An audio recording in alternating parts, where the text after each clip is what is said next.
সকলে কেমন আছো এই ঠান্ডাতে? আশা করছি সকলে খুব ভালো আছো। আমাদের এদিকে তো প্রচুর ঠান্ডা পড়েছে। তোমাদের ওইদিকে কেমন ঠান্ডা পড়েছে? যাই হোক, চলো আজ তোমাদের সাথে শেয়ার করতে চলে এলাম ছাগলের ছাট মাংসর রেসিপি। কিভাবে বানাই বা কিভাবে বানালাম সেটাই আজকে তোমাদের সাথে শেয়ার করব। প্রথমে একটা ভালোভাবে পেস্ট করে নিয়েছি। আদা, রসুন, টমেটো, পেঁয়াজ, ধনেপাতা, প্রয়োজন মতো লবণ দিয়ে ভালোভাবে পেস্ট করে নিয়েছি। অন্যদিকে কড়াইতে তেল গরম করতে দিয়ে দিয়েছি। গরম হয়ে যাবার পরে কিছুটা পরিমাণ হলুদ, কিছুটা পরিমাণ নুন দিয়ে আলুগুলোকে ভালোভাবে হালকা করে ভেজে নিচ্ছি। মাংস থাকবে আর আলু থাকবে না, এটা তো হতেই পারে না। এরপর আলুটাকে ভালোভাবে ভেজে নিয়েছি, ভেজে নেবার পরে নামিয়ে নিয়েছি। আর এই হচ্ছে ছাগলের ছাঁট মাংস। কিছুটা হয়েছিল আগের দিনে আর কিছুটা রয়েছিল, সেটাই আজকে তোমাদের সাথে শেয়ার করব বলে ভিডিওটা করলাম। কেমন হয়েছে সেটা কমেন্টে জানিও। প্রথমে কিন্তু তেল দিয়ে দিয়েছি, তার সাথে কিন্তু কিছুটা পরিমাণ চিনি দিয়ে দিয়েছি। চিনিটা লাল হয়ে যাবার পরে যে ফোড়নগুলো ছিল সেই ফোড়ন দিয়ে দিয়েছি এবং পেস্টটা করার সময় কিন্তু কিছুটা পেঁয়াজকেও কুচিয়ে রেখেছিলাম এবং সেই পেঁয়াজ কুচিটা দিয়ে দিলাম এবং সব রকমের পেস্টটা দিয়ে দিলাম। যারা খুব হালকার উপরে মাংস খেতে চাও তাদের জন্য বলবো এই মাংস রেসিপিটা অবশ্যই ট্রাই করবে, ভালো লাগবে।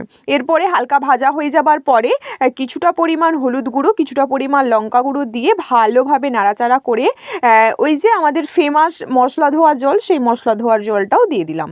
দিয়ে দেবার পরে যে মাংসটা ছিল সেই মাংসটাকেও দিয়ে দিলাম।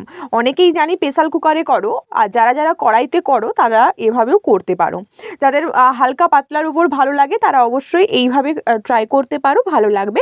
এবং যারা একটু রিচ এবং যারা একটু কালার উপরে নির্ভর করে খাবার দাবার খাও, যেমন টকটকে কালার না হলে ঠিক ভালো লাগে না, স্বাদ আছে কিন্তু টকটকে কালারটা না হলে তারা খেতে পছন্দ করে না বা খায় না, তাদেরকে বলবো ভিডিওটা ঠিক তাদের জন্য নয়। যারা এরকম হালকা পাতলা কিন্তু সুস্বাদু খাবার খেতে চাও, ঠিক কালারের উপরে নির্ভর করে নয়, তাদের অবশ্যই বাড়িতে ট্রাই করে একবার দেখতে পারো। যারা স্বাস্থ্য সচেতন তাদের জন্য অবশ্যই একবার ট্রাই করে দেখতে পারো। অল্প তেলের ওপর বা অল্প মশলার ওপর খুবই সুন্দর হয়েছিল, আমাকে তো খুবই ভালো লেগেছিল। এরপরে জল দিয়ে হালকা ভালোভাবে কষিয়ে নিচ্ছিলাম। এরপরে যে ভেজে রাখা আলুটা, সেই আলুটাকেও দিয়ে দিলাম।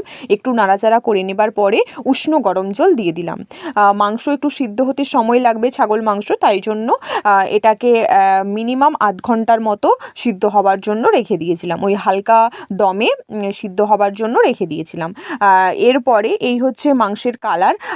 ঠিক কালারটা ঠিক আসেনি, যে টকটকা কালারটা হয় সেটা হয়নি, কিন্তু স্বাদ আমাকে খুবই ভালো লেগেছিল এবং খুবই স্বাস্থ্যকর বলে আমি মনে করেছি। সেই দিন দুপুরের মেনুতে ছিল ভাত, কুঁদরি আলু ভাজা, মাংসের ঝোল, পাঁপড় ভাজা, চাটনি। আমি তো জমিয়ে খেয়েছিলাম। এবং কাদের কাদের এই ছাঁট মাংস খেতে ভালো লাগে এবং কারা কারা খেয়েছো অবশ্যই কমেন্টে জানিও। সকলে ভালো থেকো, সুস্থ থেকো, ধন্যবাদ, বাই।